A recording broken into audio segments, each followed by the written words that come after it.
Very good evening class. Welcome to our YouTube channel RPSC bio academy. हम जो topic discussion कर रहे थे वो कर रहे थे माइक्रोस्कोपी, और माइक्रोस्कोपी में हम scanning electron microscopy, transmission electron microscopy के बारे में पढ़ चुके थे।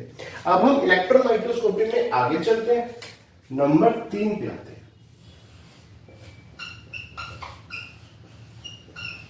फ्रीज, फ्रैक्चर, इलेक्ट्रॉन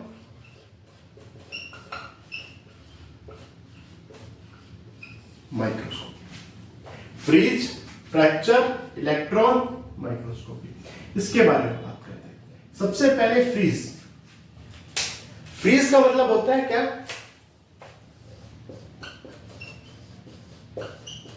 फ्रीज करना, यानी हम जो इमोबिलाइज्ड फेज है,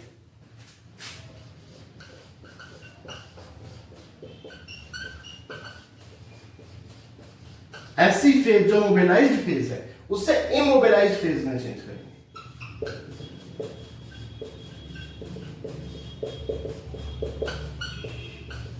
मोबिलाइज्ड फेज को इमोबिलाइज्ड फेज में कन्वर्ट किया जाएगा, फ्रीज किया जाएगा। सैंपल को यहां पर क्या करेंगे? फ्रीज करेंगे। सैंपल को क्या करेंगे? फ्रीज करेंगे। ठीक है, दूसरा स्टेप इसका क्या होगा? फ्रैक्शन। फ्रैक्शन का मतलब होता है कट लगाना। यहां जो सैंपल होगा उसे कट किया जाएगा, फ्रैक्शन किया जाएगा उसका। ठीक है, पहले हम सैंपल को फ्रीज करेंगे। ठीक है, जैसे आइस फ्रीज होती है वैसे फ्रीज किया जाएगा, और मोबिलाइज्ड फेज को इमोबिलाइज्ड फेज में कन्वर्ट किया जाएगा। दूसरा आएगा फ्रैक्शन करेंगे, इसका कट करेंगे, तोड़ेंगे इसको, फ्रैक्शन करेंगे इसका। नंबर 3 पे पहले हमने फ्रीज किया, फिर फ्रैक्शन किया, और नंबर 3 पे हमने क्या किया? Replica formation.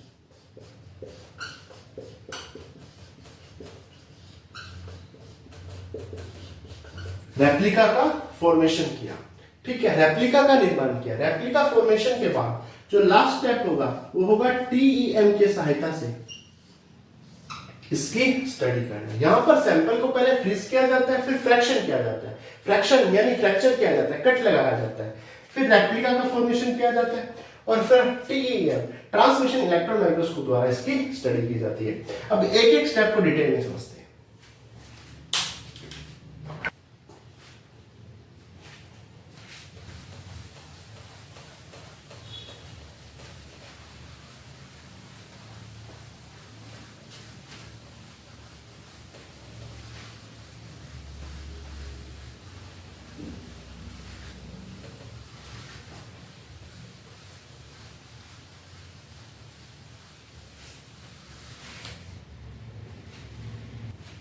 देखिए, इसमें सबसे पहला स्टेप क्या था?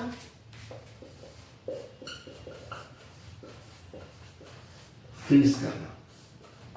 फ्रीज करने के लिए हमें cryo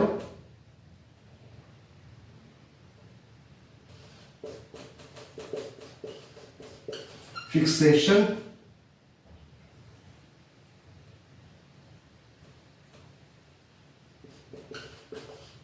of specimen. Cryo fixation of specimen किया जाएगा। सबसे पहले स्पेसिमेन को फ्रीज किया जाएगा लिक्विड नाइट्रोजन के द्वारा -196 डिग्री सेल्सियस टेम्परेचर। सबसे पहले हम जो सैंपल होगा उसे फ्रीज करेंगे, क्रायो फिक्सेशन किया जाएगा किसका? स्पेसिमेन का, लिक्विड नाइट्रोजन पर -190 डिग्री सेल्सियस टेम्परेचर पर।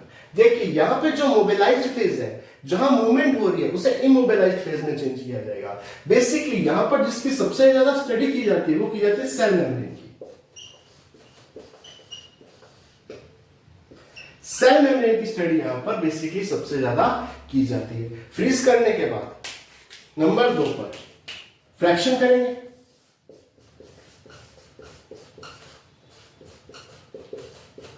कट लगाएंगे। ठीक है, फ्रैक्शन किया जाएगा माइक्रोटोम ब्लेड द्वारा।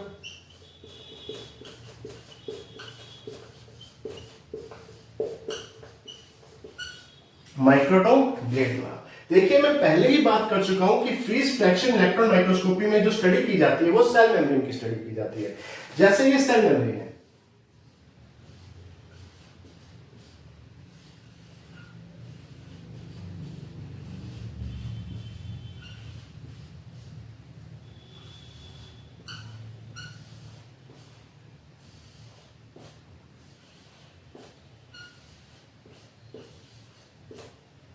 मैं एक जनरल सा डायग्राम बना रहा हूं, ठीक है। ये जैसे एक सेल मेम्ब्रेन है, सबसे पहले इसे हमने फिक्सेशन कर दिया लिक्विड नाइट्रोजन से, जिसका टेम्परेचर कितना है -196 डिग्री सेल्सियस टेम्परेचर पर। इसे क्या कर लिया, फ्रीज कर दिया। बाद में यहां पर इसके फ्रैक्शन किए जाएंगे, कट किया जाएगा, इस प्रकार फ्रैक्शन किए जाएंगे, इसे कट किया जाएगा ताकि लिपिड की बाइलेयर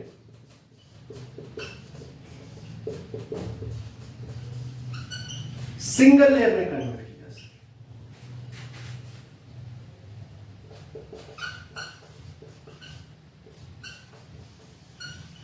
लिपिड की बाइलेयर को सिंगल लेयर में कन्वर्ट किया जा सके।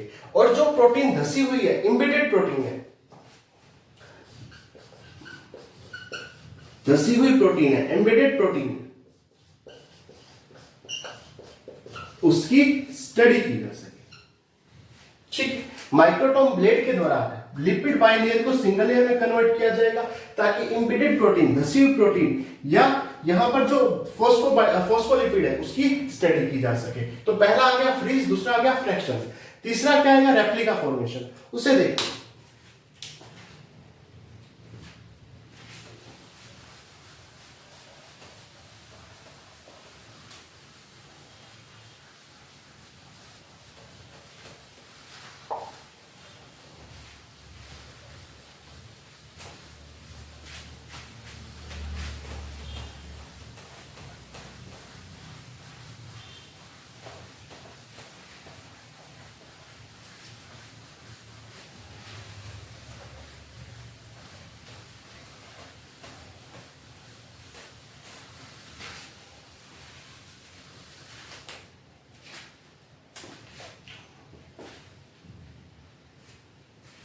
देखिए नंबर 3 पे चलते हैं, रेप्लिका का फॉर्मेशन।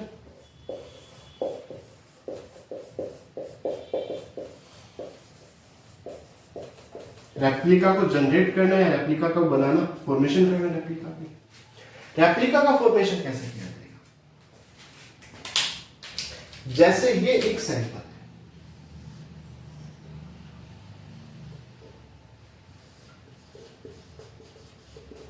या स्पेसिमेन हम मान सकते हो। इस स्पेसिमेन के ऊपर हैवी मेटल से कोटिंग की जाएगी। हैवी मेटल से क्या की जाएगी, कोटिंग की जाएगी।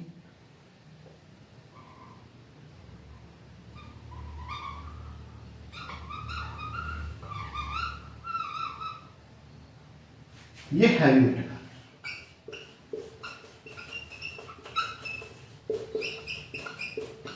जैसे प्लैटिनम। प्लैटिनम से क्या की गई, इसकी कोटिंग की गई। सैंपल की कोटिंग किससे की गई, हैवी मेटल या प्लैटिनम से इसकी कोटिंग की गई। इसके ऊपर कार्बन को लगाया जाए।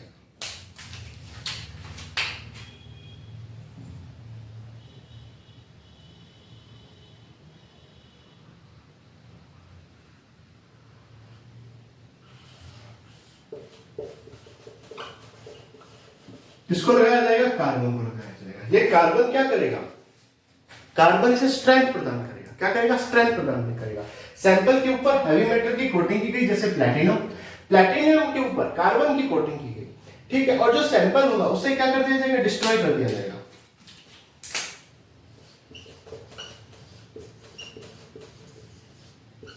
सैंपल डिस्ट्रॉयड कर दिया जाएगा, सैंपल को डिस्ट्रॉय कर दिया जाएगा। ये यूं कहूं तो डिकम्पोज कर दिया जाएगा। ऑर्गेनिक सैंपल है, उसे डिकम्पोज कर दिया जाएगा, डिस्ट्रॉयड कर दिया जाएगा। यहां से सैंपल को हटा दिया जाएगा। किस तरह से, अब सैंपल यहां पे मौजूद नहीं है, सैंपल क्या हो गया, डिस्ट्रॉयड हो गया, डिकम्पोज हो गया, क्रोमिक एसिड द्वारा या एसिड्स द्वारा। अब जो सैंपल है उसके इम्प्रिंट्स कहां है, हैवी मेटल के ऊपर या कार्बन का ऊपर। ये कहलाएगा रेप्लिका। ये क्या कहलाएगा, ये रेप्लिका कहलाएगा। जब सैंपल डिस्ट्रॉयड हो गया, डिकम्पोज हो गया, क्रोमिक एसिड या और एसिड यूज किए तो हैवी मेटल और कार्बन बचा, और उसके बीच में सैंपल के क्या बचे, इम्प्रिंट्स बचे। सैंपल कुछ यहाँ पर क्या हो गया, इम्प्रिंट्स बचे। उन इम्प्रिंट्स को क्या बोला जाएगा, रेप्लिका जनरेट करना। ये एक रेप्लिका क्या आ गई, रेप्लिका आ गई। अब इस रेप्लिका को माउंट करके टीएम में देखा जाएगा, ट्रांसमिशन इलेक्ट्रॉन माइक्रोस्कोप में इसका विजुअलाइजेशन किया जाएगा। तो चौथा स्टेप क्या है, टीएम में से विजुअलाइज करना। तो ये पूरा का पूरा प्रोसीजर है। अब थोड़ा सा आगे चलते,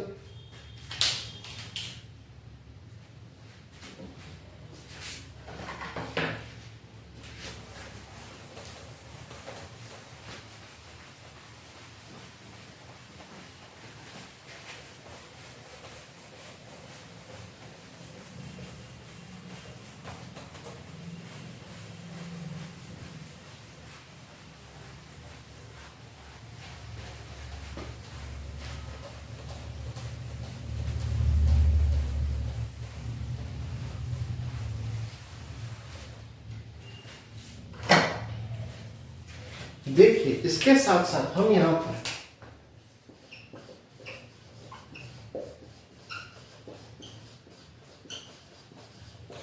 क्रायो प्रोटेक्टेंट का यूज करते हैं। किसका यूज करते हैं, क्रायो प्रोटेक्टेंट का यूज करते हैं। ये एंटीफ्रीज है, एंटीफ्रीज एजेंट है, एंटी फ्रीजिंग एजेंट है। क्या करेगा, फ्रीजिंग को रोकेगा। सर एक तरफ आप कह रहे हो इसे फ्रीज करना है ताकि ये मोबिलाइज्ड फेज से इमोबिलाइज्ड फेज में चला जाए, एक तरफ आप कह रहे हो इसे प्रोटेक्ट करना है, क्रायो प्रोटेक्टेंट यूज किया जो एंटीफ्रीज है। ऐसा क्यों, देखिए जो स्पेसिमेन है उसमें वाटर कंटेंट होगा, ऐसा ना हो कि ये वाटर कंटेंट फ्रीज हो जाए और जब हम स्पेसिमेन को देखें तो वाटर के क्रिस्टल हमें दिख रहे हैं। क्या दिख रहे हैं, वाटर के क्रिस्टल हमें दिख रहे हैं।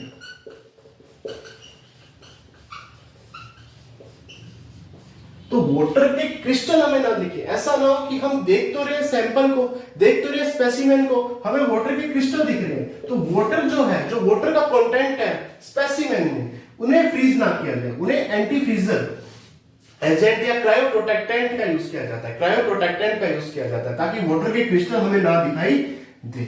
इसके लिए ग्लिसरॉल का यूज किया जाता है, ग्लिसरॉल का यूज किया जाता है। अगर मैं आगे बात करूं तो इसका यूजेस कहां कहां है, पहला मैं बात कर ही चुका हूं, सेल मेम्ब्रेन को अगर स्टडी करना है तो सबसे बेहतरीन टेक्निक है फ्रीज फ्रैक्चर इलेक्ट्रॉन माइक्रोस्कोप, सबसे बेहतरीन। ठीक है, दूसरा वायरस या बैक्टीरिया की स्टडी करनी, वायरस या बैक्टीरिया की स्टडी करनी। नंबर तीसरा स्पेसिफिक प्रोटीन,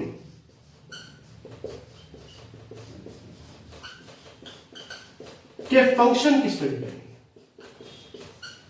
तो कौन सी टेक्निक यूज में ली जाती है, freeze fracture electron microscopy use ली जाती है। यहां पे क्रायो प्रोटेक्टेंट का यूज किया जाता है जो फ्रीजिंग को रोकता है, एंटी फ्रीज है, एंटी फ्रीजिंग एजेंट है, फ्रीजिंग को रोकता है। क्योंकि यहां पर स्पेसिमेन में वाटर का कंटेंट पाया जाता है, ऐसा ना हो कि वाटर का क्रिस्टल बन जाए और हमें स्पेसिमेन की जगह वाटर के क्रिस्टल दिखाई दे, तो हमें क्रायो प्रोटेक्टेंट यूज करना पड़ेगा, ग्लिसरॉल। इसमें सेल मेम्ब्रेन का स्टडी की जाती है, वायरस या बैक्टीरिया की स्टडी की जाती है, स्पेसिफिक प्रोटीन के फंक्शन की स्टडी करनी हो तो हम इस माइक्रोस्कोपी का यूज करते हैं। अब देखते हैं सेल मेम्ब्रेन की स्टडी यहां पर कैसे की जाती है।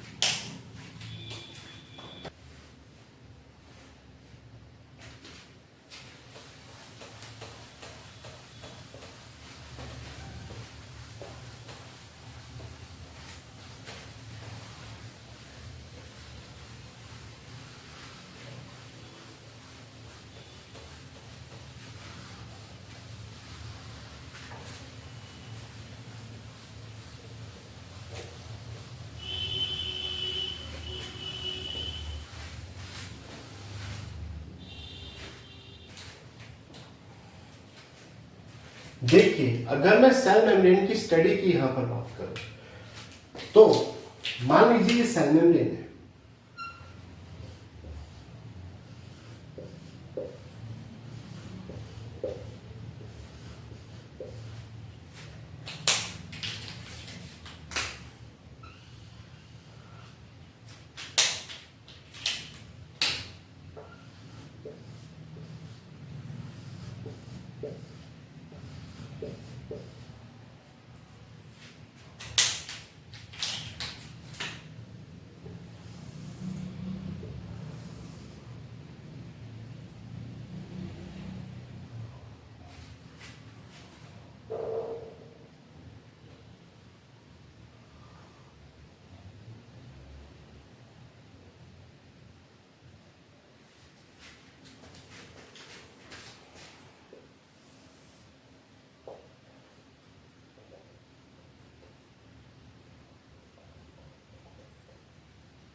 मान लीजिए ये सेल मेम्ब्रेन है। क्या है? Cell membrane. एक जनरल स्टडी करने के लिए हमने एक छोटा सा डायग्राम बनाया हुआ है, ये बेसिक सा डायग्राम है, ठीक है। इसके बाहर क्या होगी?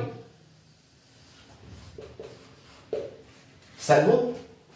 सेल मेम्ब्रेन के बाहर सेल वॉल और नीचे की तरफ प्रोटोप्लाज्म होगा। तो ये जो स्पेस होगा, जो सेल वॉल और सेल मेम्ब्रेन के बीच का ये जो स्पेस होगा, इस स्पेस को कहेंगे एक्स्ट्रा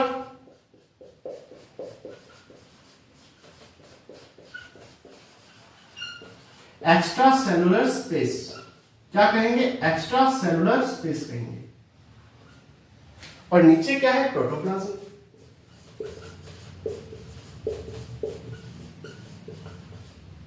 प्रोटोप्लाज्म। सबसे पहले इसे क्या किया जाएगा? फ्रीज किया जाएगा।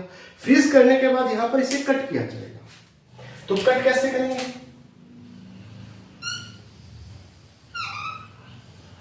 इस तरह से कट करेंगे। इसे कट किया जाएगा किसके सहायता से?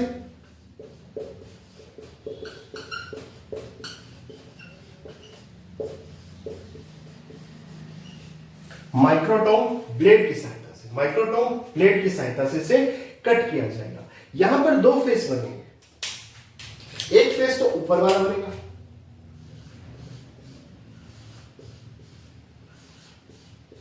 जो कि एक्स्ट्रा सेलुलर स्पेस की तरफ होगा। एक्स्ट्रा सेलुलर स्पेस की तरफ होगा, इसे कहेंगे ई फेस या ई साइड। ई फेस या ई साइड कहेंगे। दूसरा फेस या दूसरा जो साइड होगी वो प्रोटोप्लाज्म की तरफ बनेगी। कहां बनेगी? प्रोटोप्लाज्म की तरफ बनेगी। कुछ इस तरह से।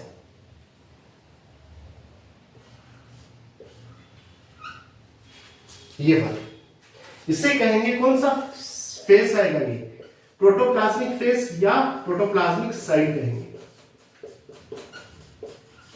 तो यहां पर दो प्रकार के फेस बनेंगे, एक ई फेस या ई साइड, एक पी फेस या पी साइड। ठीक है, दोनों फेस बनेंगे। यहां पर तीसरा स्टेप क्या किया जाएगा? रेप्लिका बनाई जाएगी। रेप्लिका कैसे? यहां पर प्लैटिनम का इस तरह से प्लैटिनम आएगा, यहां पर इस तरह से, समझ रहे हो? प्लैटिनम लगाया जाएगा, हैवी मेटल लगाई जाएगी, उसके ऊपर कार्बन आएगा। ये आ गया कार्बन इसके ऊपर इस तरीके से। और फिर ये जो ऑर्गेनिक मैटर है इसे क्या कर दिया जाएगा? डिस्ट्रॉयड, डिकम्पोज कर दिया जाएगा।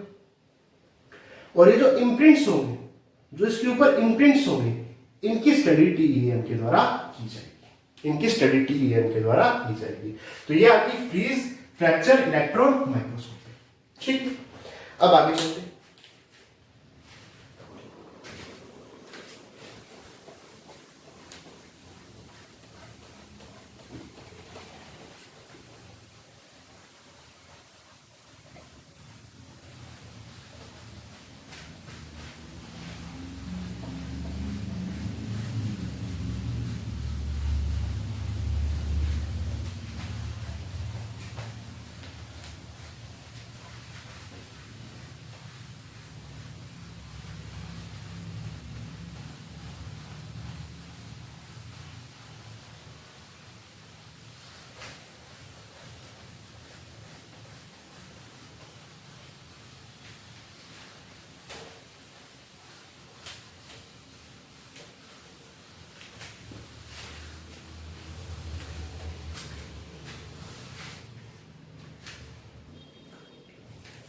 देखिए, अब अगली इलेक्ट्रॉन माइक्रोस्कोपी की बात करते हैं, cryo electron microscopy.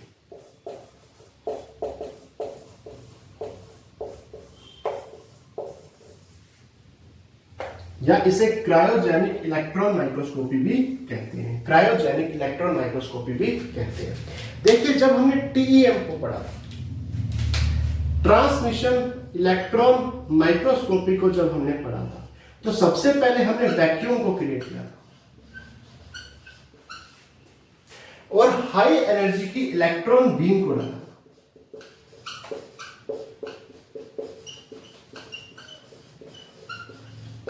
High energy की इलेक्ट्रॉन को हमने यहां पर डाला था, हाई एनर्जी के इलेक्ट्रॉन बीम को यहां पर हमने डाला था। तो हुआ क्या, मान लो मैं यहां पर सैंपल ले रहा या स्पेसिमेन ले रहा हूं, उसके ऊपर जैसे ही मैंने हाई एनर्जी की लाइट को डाला, हाई एनर्जी के इलेक्ट्रॉन बीम को डाला, इलेक्ट्रॉन माइक्रोस्कोपी है तो हाई एनर्जी के इलेक्ट्रॉन बीम को डाला, तो हुआ क्या, सैंपल डिस्ट्रॉय हो गया या बर्न हो गया। नंबर 2, सैंपल के सराउंडिंग जो वाटर था वो इवेपोरेट हो गया। पहली चीज, जैसे ही मैंने हाई एनर्जी के इलेक्ट्रॉन बीम को सैंपल के ऊपर डाला तो सैंपल डिस्ट्रॉय हो गया या सैंपल क्या हो गया, बर्न हो गया। ठीक है, और जो वाटर था वो क्या हो गया, इवेपोरेट हो गया। अगर वाटर इवेपोरेट हुआ तो वैक्यूम नहीं रहा, वाटर जब इवेपोरेट हो गया तो वैक्यूम थोड़ा रहा, और जब डिस्ट्रॉयड ही हो गया तो हम इसकी स्टडी कैसे करेंगे। तो ये प्रॉब्लम हमें टीईएम में आ रही थी, जिससे क्रायो इलेक्ट्रॉन या क्रायोजेनिक इलेक्ट्रॉन माइक्रोस्कोप में इसे दूर किया गया। सबसे पहले यहां क्या करते हैं, फ्रीज करते हैं, यहां पर भी फ्रीज किया जाता है, क्रायो फिक्सेशन किया जाता है।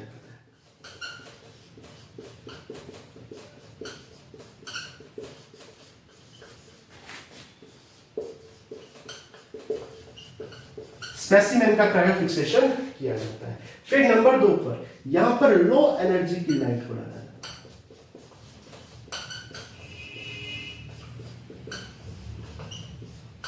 पहले तो हमने सैंपल को फ्रीज कर दिया, दूसरा लो एनर्जी की लाइट को यहां पर डाला जाता है। इसे थोड़ा सा डिटेल में समझते हैं।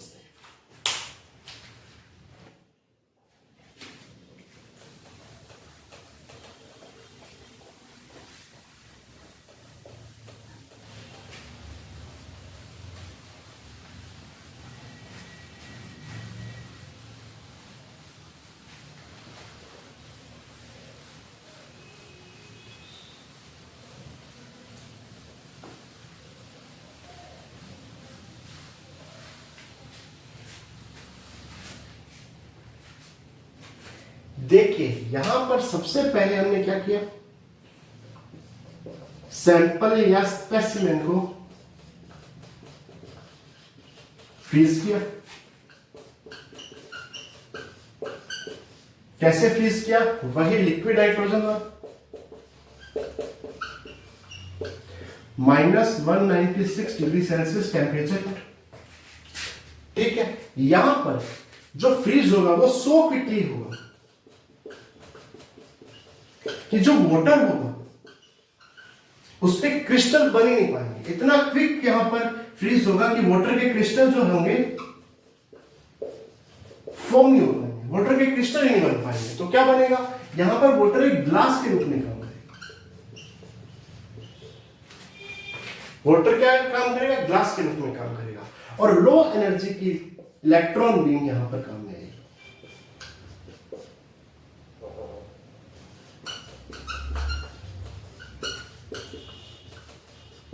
लो एनर्जी की इलेक्ट्रॉन बीम यहां पर काम में आएगी। अगर मैं आगे बात करूं, यहां पर इसे देखने के लिए पावरफुल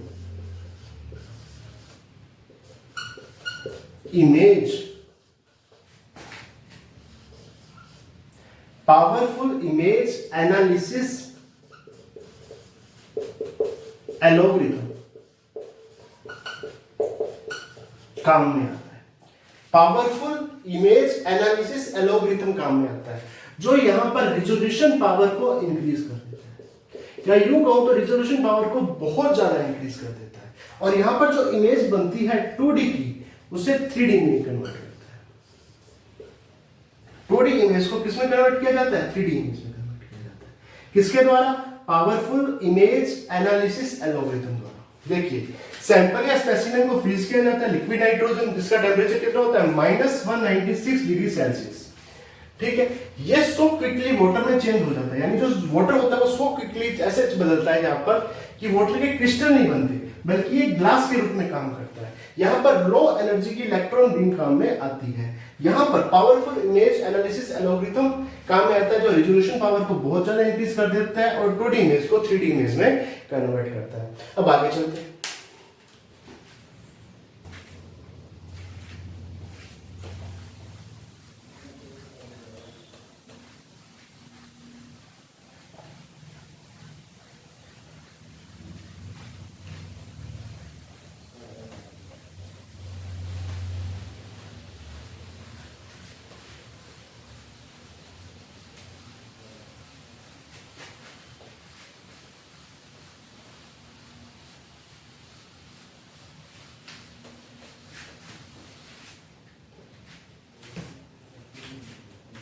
जैसे यहां पर जो इमेज बनती है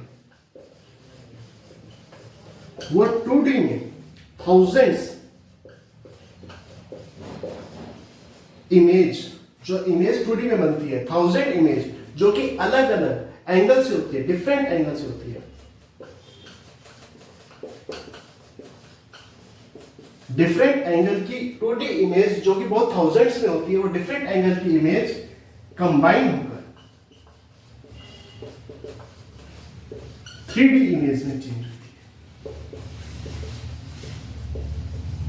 यानी यहां पर जो इमेज बनेगी वो 3D इमेज बनेगी, जो इमेज 2D में है वो 1000 इमेज डिफरेंट एंगल से, या 1000 की भी मिलियंस इमेज हो सकती है, वो स्पेसिमेन पे डिपेंड करेगा। डिफरेंट एंगल से कंबाइन होकर 3D इमेज में चेंज हो जाती है। इसका रेजोल्यूशन पावर बहुत ज्यादा हाई होता है। इसे हाई रेजोल्यूशन स्ट्रक्चर डिटर्मिनेशन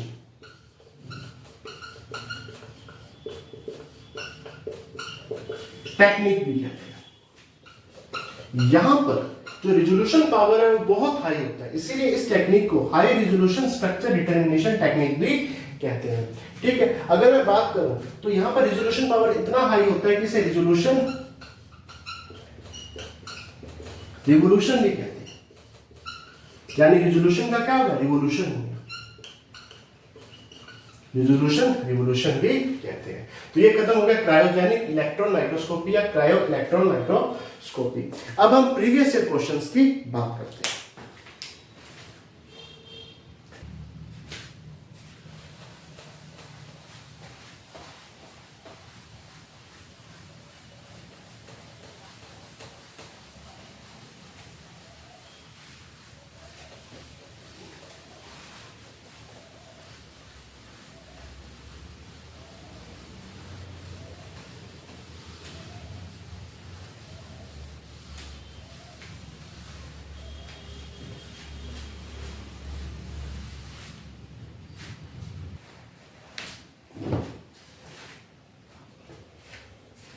देखिए ये क्वेश्चन असिस्टेंट प्रोफेसर यानी कॉलेज लेक्चरर बॉटनी 2016 में आया हुआ क्वेश्चन है। Freeze fraction electron microscopy allows visualization of. Freeze fraction electron microscopy किसका विजुअलाइजेशन करती है, सरफेस स्ट्रक्चर का कर सकती है, सरफेस स्ट्रक्चर का। सेल ऑर्गेनेल्स का तो करती नहीं है। Interior of cell membrane, interior of cell membrane बिल्कुल ये तो करती है, ये तो हम जानते हैं। ठीक है, ऑल ऑफ दिस आएगा नहीं, तो उत्तर क्या जाएगा, interior of cell membrane, option third से। ठीक है, थैंक यू।